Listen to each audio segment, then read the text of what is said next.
সুনীল গগৈ যিটো হত্যাকাণ্ড প্ৰথমতেতো সকলোৱে কৈছে যে সুনীল গগৈ সেইটো মৃতদেহ যিটো আৰু তাৰ চিহ্নমুণ্ডটো নাই।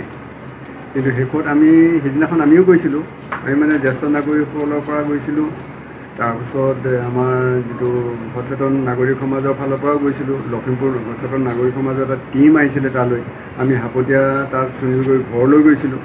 তাত আমি যিটো পৰিৱেশ, শোকাকুল পৰিৱেশ দেখিলোঁ, আমিতো সেইটো যিটো মৃতদেহ আছিলে সেইটো সুনীল গগৈ বুলি চবেই বিশ্বাস কৰি আছিলে। কিন্তু যেতিয়ালৈকে DNA ৰিপৰ্ট নাহে তেতিয়ালৈতো কনফাৰ্ম নাছিলে।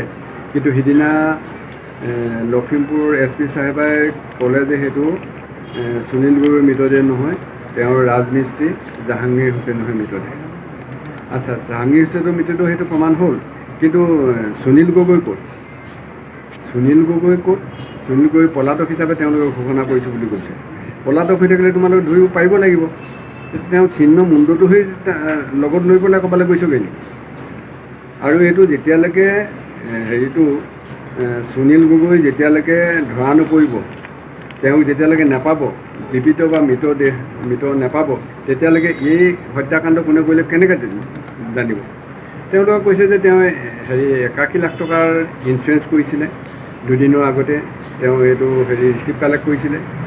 এইটো যিটো ইঞ্চুৰেঞ্চ, সেই ইঞ্চুৰেঞ্চ পইচাটো তেওঁ মেচিউৰিটি হ'লে মানে তেওঁ নমিনীয়ে পাব, নতুবা যি কৰিছিলে তেওঁ মৃত্যু হ'লেহে পাব।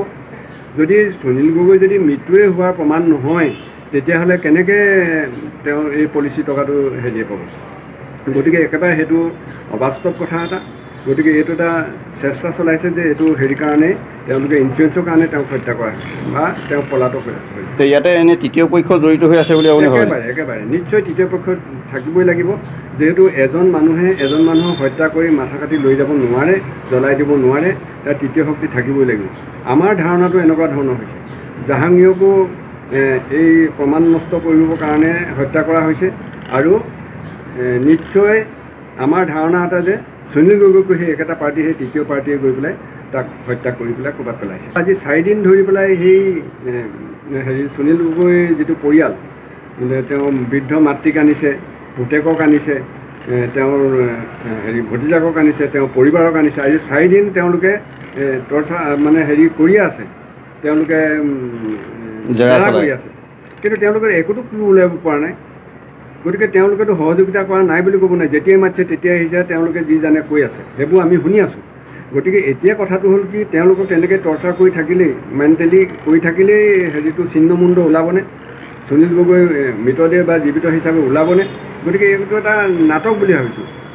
ঠিক যেনেকৈ জোনমণি ধাবাৰ যেনেকৈ ওপৰৰ গোটেই অফিচাৰবিলাক তাত ইনভলভ হৈ থকাৰ কাৰণে এইটো এটা নাইকিয়া কৰি দিয়া হ'ল, এইটো মানে এটা এক্সিডেণ্ট দেখুওৱা হ'ল। এতিয়া এইটোতো আমাৰ কথা হ'ল কি, যিটো গোস্বামী, জয়ন্ত গোস্বামী, যিটো দুৰ্নীতিগ্ৰস্ত যিটো ইঞ্জিনিয়াৰ আছিলে, যাক এইটো ধৰাই দিছিলে সুনীল গগৈহে। গতিকে এই সুনীল গগৈক মানে হত্যা কৰিবৰ কাৰণে বা তাক ফচাবৰ কাৰণে যে এই যে জয়ন্ত গোস্বামীৰ পাৰ্টীয়ে যে ইয়াত যে জড়িত নাথাকিব, সেইটো তাক কেনেকৈ আমি নুই কৰিম? গতিকে এইটো এটা আছে। আৰু এই তেওঁৰ 80 লাখ টকা এজন মানে ইঞ্জিনিয়াৰ ঘৰত কেনেকৈ ওলালে? কোনোবাইতো দিব লাগিব, ঘোচ দিব লাগিব। আৰু এই ঘোচ দিয়া মানুহবিলাকে ঠিকাদাৰবিলাকেই হ'ব লাগিব। আৰু এই ঠিকাদাৰবিলাক কাম দিয়াৰ ক্ষেত্ৰত নিশ্চয় পলিটিকেলি যিবিলাক ইঞ্জিনিয়াৰ আছে, আপোনাৰ হওক, মিনিষ্টাৰ হওক, এইবিলাকৰ তেওঁলোকৰ চুপাৰিচ মতেহে এইবিলাক পাইছিলে। গতিকে ইয়াৰ ক্ষেত্ৰত এই ভাগ ৰাজনৈতিক নেতাবিলাকেও পাইছিলে, নহ'লে তেওঁ ইমান সাহস কৰিব নোৱাৰে এজন ইঞ্জিনিয়াৰে যে কোটি কোটি টকা খাবৰ কাৰণে। গতিকে JJMৰ টকা ইয়াৰ ভাগ নিশ্চয় গৈছে। গতিকে এই ৰাজনৈতিক ষড়যন্ত্ৰ ইয়াত থাকিব পাৰে।